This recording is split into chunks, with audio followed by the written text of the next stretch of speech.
উপস্থিত আমার দাদারা মায়েরা, আমার ভাই বোনরা, আপনাদের সবাইকে জানাই আমার শ্রদ্ধানন্দিত রাও জয়গুরু। আজকে মহাশিবরাত্রি। ঠাকুর শিবরাত্রি সম্বন্ধে একটা বাণী দিয়েছিলেন, শিব শক্তি পুরুষ প্রকৃতি, বিশ্বে আছে দুই ধারা, এই দুইয়ের সঙ্গতিতে ভর দুনিয়ার সব করা। আজকে ঠাকুর অনুকূলচন্দ্র এই ধরাধামে অবতীর্ণ হয়েছিলেন এই দুই ধারাকে, পুরুষ এবং প্রকৃতির এই ধারাটাকে ঠিক করতে, যার মূলে আছে বিবাহ। এই বিবাহটা কেমন করে হবে, কি করে হবে, কেমন করে বিবাহে আমরা পৃথিবীর বুকে সুসন্তান আনতে পারি। এই শিব এবং শক্তি পুরুষ প্রকৃতি, বিশ্বে আছে দুই ধারা, এই দুইয়ের সঙ্গতিতে ভর দুনিয়ার সব করা। একদিন বর্তমান আচার্যদের কি জিজ্ঞেস করেছিলাম যে আমরা ঠাকুরের বিবাহ নীতি, ঠাকুরের বর্ণাশ্রম, ঠাকুরের চতুরাশ্রম, এইসব নিয়ে আমাদের সৎসঙ্গে কথা হয় না। আমরা এই জিনিসগুলো যদি বলি তাহলে কি হয়? ঠাকুর বলছেন, এই আচার্যদের বলছে, বর্তমান আচার্যদের বলছেন, তখন তিনি, আমরা বাবাইদের সম্বোধন করতাম, তখন তিনি বলছেন যে চম্পকদা, আপনি যে দেশে বাস করেন সে দেশে উচ্চ বর্ণের মেয়েকে নিম্ন বর্ণের মেয়ে বিয়ে করলে ইনসেন্টিভ দেওয়া হয়। আপনি যখনই এই কথাগুলো বলতে যাবেন তখনই আপনি সরকারের বিরোধিতা করছেন। দেশে থেকে সরকারের বিরোধিতা করে আপনি টিকে থাকতে পারবেন?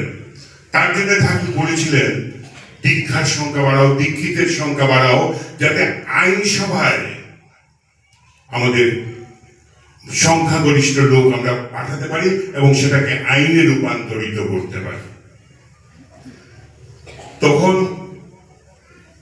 কথা প্রসঙ্গে বলেছিলেন যে কুষ্টিয়ায় যে 1918 ইংরেজিতে যে উৎসবটা হয়েছিল চম্পকদা, সেই উৎসবের নাম কি ছিল? আমরা আগে বিশ্বগুরু উৎসব। উনি ঠাকুর জানেন এই উৎসবটা কি নাম দিতে চেয়েছিলেন? আমি আর কথা বলি না, আমি জানতামও না। বলছেন, সেই যে বৈদিক যুগে বর্ণাশ্রম চতুরাশ্রম শুরু হয়েছিল, তারপর থেকে বিভিন্ন মহাপুরুষ, প্রেরিত পুরুষ এসছেন। প্রভু রামচন্দ্র, প্রভু শ্রীকৃষ্ণ, গৌরাঙ্গ মহাপ্রভু, ঠাকুর রামকৃষ্ণ, তারা কেউ কিন্তু এই বর্ণাশ্রম বিবাহ সংস্কার, প্রতিলোক বিবাহে বিবাহ যদি করে থাকে, প্রভু শ্রীকৃষ্ণ, প্রভু রামচন্দ্র তাদেরকে বধ করে ফেলেছিলেন, কিন্তু সমাজের মধ্যে সেই বার্তাটাকে উনি ছাড়াতে পারেননি যে এই বিবাহটা ভুল ছিল।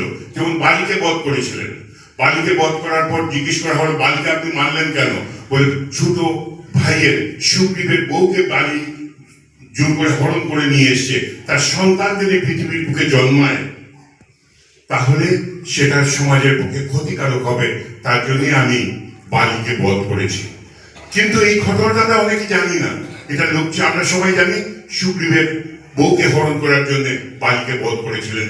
চিন্তা করেছিলেন প্রভু রামচন্দ্র ওইটা, যে বালির ঔরসে যদি সুগ্রীবের বউয়ের গর্ভে কোনো সন্তান জন্মায়, সেটা সমাজের পক্ষে ক্ষতিকারক হয়ে উঠবে। ঠিক এইভাবে এই যে বর্ণাশ্রম চতুরাশ্রম, এইসব জিনিস যারা তৈরি করেছিলেন, সেই সব ঋষিদের উদ্দেশ্যে ঠাকুর 1918 ইংরেজি কুষ্টিয়ার উৎসবটাকে তর্পণ করতে চেয়েছিলেন। তাই বলেছিলেন এই উৎসবটার নাম হোক ঋষি মহাযজ্ঞ।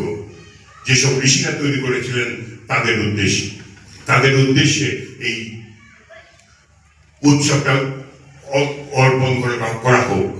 কিন্তু মানলেন না তৎকালীন সময়ের ভক্তরা, অশ্বিনী বিশ্বাস তারা মানলেন না। তারা বললেন, আমরা বিশ্বগুরু উৎসব করব।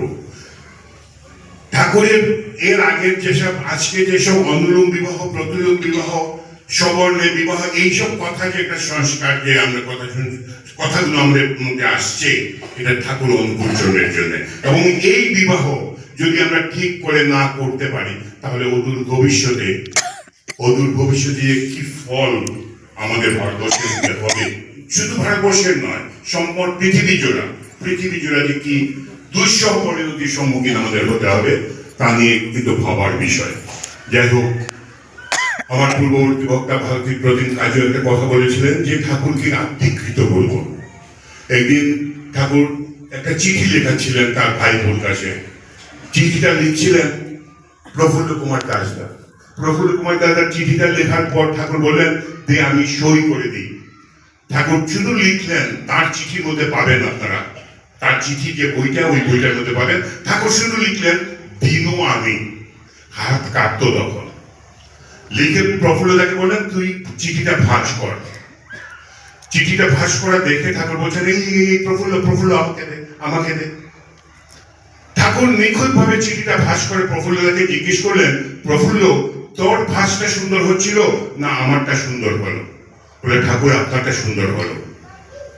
ঠিক তখনই একজন জিজ্ঞেস করলেন, ঠাকুর আমরা অনেক দূরে থাকি, আমরা যখন তোমাকে ডাকি, আমরা যখন বিপদে আপদে তোমাকে ডাকি, তুমি শুনতে পাও ঠাকুর? ঠাকুর তখন বলছিলেন তোমার অন্তস্থ ঠাকুর যদি শুনতে পান তাহলে আমি শুনতে পাই।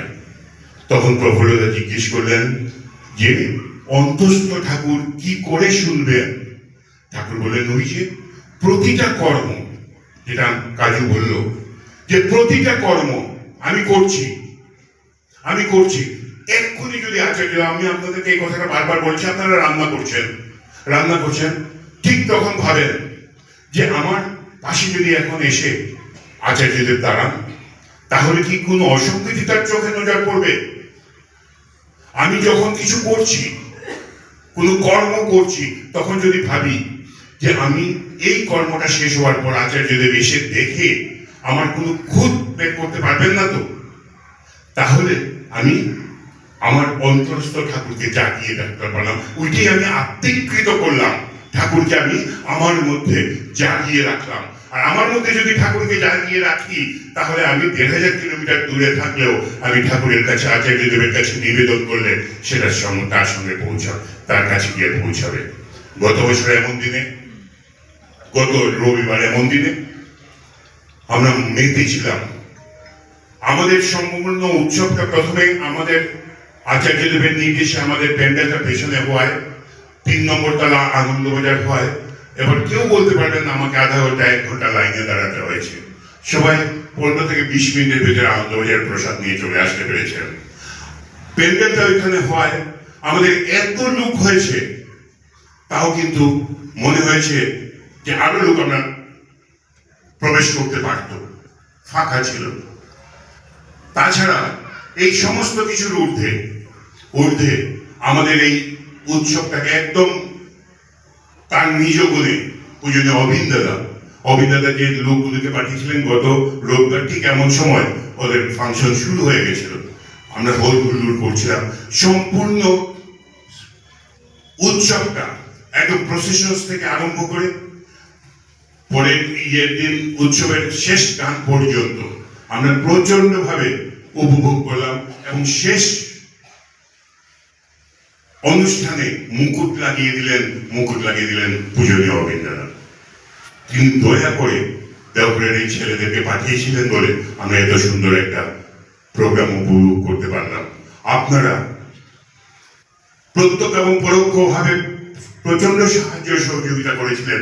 না হলে ৩ তলার ঢালাই কমপ্লিট করে মাটি ভরাট করে প্যান্ডেলটাকে পিছনে নিয়ে গিয়ে উৎসব করার যে সময়ে আমরা অক্টোবর মাস থেকে ফেব্রুয়ারির ৮ তারিখ আমাদের উৎসব হলো, এই ৪ মাসের মধ্যে এই কর্মটুকু করা এটা আমার পক্ষে তো সম্ভব ছিল না। আপনারা সবাই সহযোগিতা করেছিলেন বলেই আমরা এই উৎসবটাকে, এবং আচার্যদেব খুব খুশি হয়েছেন।